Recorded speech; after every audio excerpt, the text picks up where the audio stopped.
안녕하세요. 책 읽는 아줌마 엔다줌마입니다. 오늘도 장은주 작가님의 이토록 삶이 채워지는 순간들을 낭독해 보면서 여러분들과 함께 귀한 깨달음 얻을 수 있었으면 좋겠습니다. 낭독 시작하겠습니다. 의미 있는 생일을 위해 어떻게 할까? 세상에서 가장 좋고 아름다운 것들은 볼 수도 없고 만질 수도 없다. 그것들은 마음으로 느껴져야 한다. 헬렌 켈러. 살다 보면 중요한 기념일들이 많다. 기억하고 챙겨야 되는 날이 어찌나 많은지. 국경일은 달력에 표시가 되니 신경 쓰지 않아도 보인다. 하지만 집안의 중요한 경조사는 직접 챙기지 않으면 잊기 쉽다. 온전히 자신의 몫이다. 그 많은 기념일 중에 생일날은 특별하다. 1년에 딱 한 번 그날에 챙겨야 한다. 사실 나이가 들면 이 생일의 의미도 점점 약해진다. 다들 바쁘고 멀리 떨어져 살기 때문에 챙기기 힘들다. 연락이라도 오면 좋고 아니어도 어쩔 수 없다. 가족들과 밥 한 끼 먹거나 친구와 술 한 잔 기울이는 것도 시간이 될 때 말이다. 특별한 날에 모여서 시간을 함께 한다는 건 참 소중한 일이다. 생일날에 맞춰서 함께 할 수 있는 날이 얼마나 될까? 모두가 자신의 일로 분주한 세상이니 말이다. 아이들이 자라면 더욱 그런 시간을 만들기가 어렵다. 특히 엄마의 생일은 잊어버리기 일수다.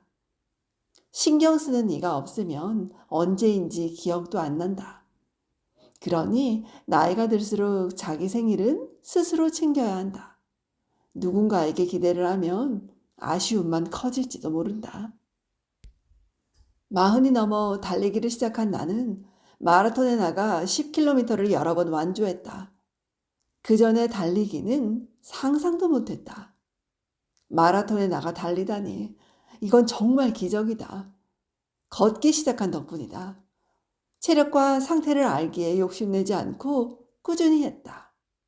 마스우라 야타로가 쓴 삶이 버거운 당신에게 달리기를 권합니다 라는 책에서는 10km를 달릴 수 있다는 건 어떤 상황에서도 견뎌낼 힘이 생긴다는 것이라고 했다.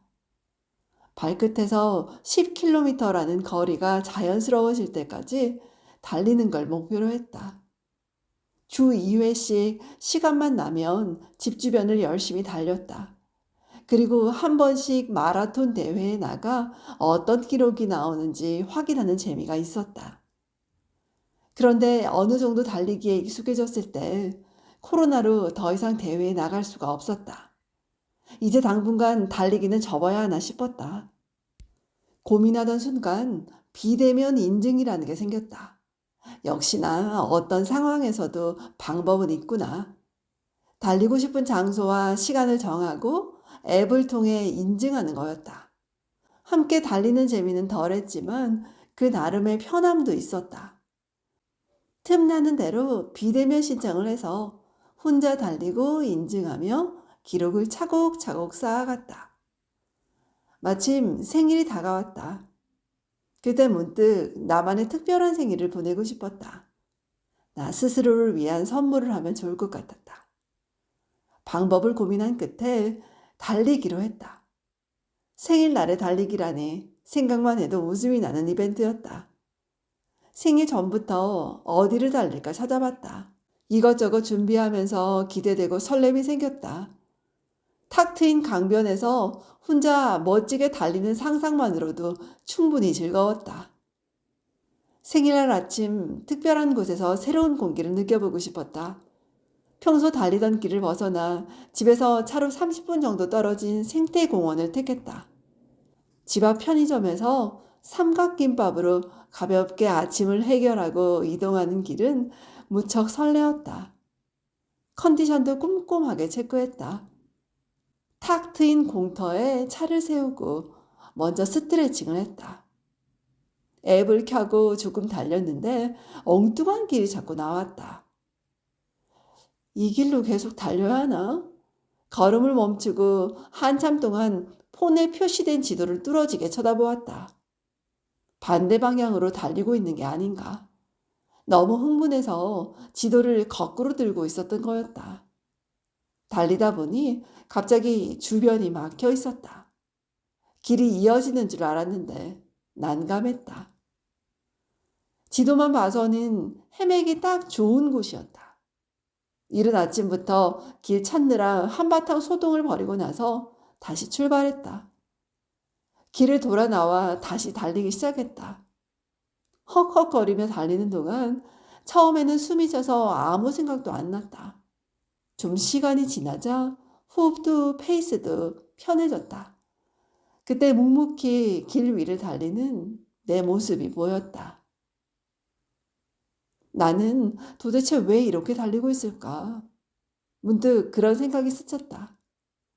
생일상 앞에서 맛있는 음식을 즐기며 편하게 앉아 있어도 되는데 말이다.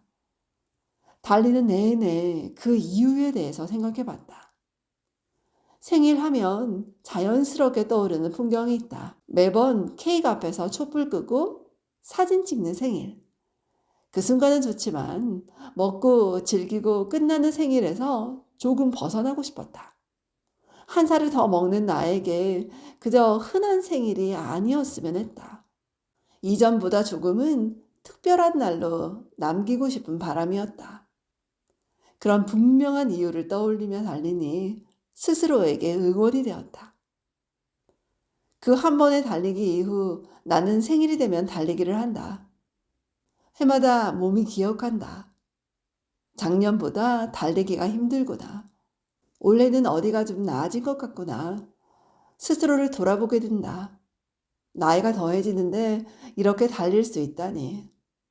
살아있다는 것만으로도 축복인데 얼마나 감사하고 다행인지 모른다. 내 두 발로 달리며 보았던 그날의 풍경과 공기는 오랫동안 기억에 남는다. 그 장소를 떠올리면 달렸던 곳으로 먼저 기억된다. 영국에서는 달리는 사람을 흔히 볼 수 있다. 다이어트나 뱃살을 줄이기 위해서가 아니라 그저 머리를 비우기 위해서 달린다. 그런 사고가 정착되어 있기에 달리기는 그들 삶의 일부다. 정신적으로 견디기 힘든 일이 있을 때 조금만 달려보면 회복된다. 땀과 함께 긴장도 금방 풀리는 걸 느낄 수 있다. 나이가 들수록 힘든 일이 늘어날지라도 끊임없이 도전하는 자세가 중요하다. 달릴 때는 힘들지만 그로 인해 일어날 변화를 기대하라. 힘들어도 도전하면 오히려 힘이 생긴다. 일본의 소설가 무라카미 하루키는 자신의 저서 달리기를 말할 때 내가 하고 싶은 이야기에서 이런 말을 했다. 만약 바쁘다는 이유만으로 달리는 연습을 중지한다면 틀림없이 평생 동안 달릴 수 없게 되어버릴 것이다. 계속 달려야 하는 이유는 아주 조금밖에 없지만 달리는 것을 그만둘 이유라면 대형 트럭 가득히 있기 때문이다. 우리에게 가능한 것은 그 아주 적은 이유를 하나하나 소중하게 달려나는 일뿐이다. 시간이 날 때마다 부지런히 빈틈없이 달려나는 것. 그는 매일 10km를 달리며 자신을 단련한다. 글 쓰는 사람으로 살아가려면 체력과 지구력을 길러야 한다는 이유에서다. 평소 우리가 그렇게 달릴 수는 없다. 하지만 적어도 특별한 날에 한 번쯤은 달리기의 즐거움을 느껴보면 좋을 것 같다. 나를 위해 무슨 선물을 할까 굳이 고민하지 않아도 된다. 물건은 잠시 기쁨을 느끼고 금방 잊힌다. 하지만 가볍게라도 달려보면 그 하루는 온전한 선물로 남을 것이다. 매년 같은 모습으로 달리던 순간으로 인해 추억 통장이 두둑하게 쌓여간다. 생일 때마다 자신만의 특별한 루틴을 정해두면 어떨까 싶다. 나를 위한 소소한 이벤트, 건강하게 잘 살아온 나를 위해 매번 같은 행사를 하는 것이다. 꼭 달리기가 아니더라도 좋다. 특별한 곳에서 식사를 했다면 그곳 주변을 한 번이라도 걸어보라. 그러면 그 장소가 생일날 거닐던 장소로 오랫동안 기억될 것이다. 조용한 곳을 걷기만 해도 소중한 추억으로 남는다. 가볍게 주변을 걷거나 평소에 하고 싶었던 일들을 해본다. 마음은 가득한데 하지 못했던 일들을 하며 시간을 보내보자. 그러면 평범한 날이 아닌 특별한 하루, 온전히 기억되는 생일이 될 것이다. 지금까지 장은주 작가님의 이토록 삶이 채워지는 순간들을 낭독해 보았습니다. 오늘도 잘 들어주셔서 감사해요. 지금까지 엔다줌마였습니다. 고맙습니다.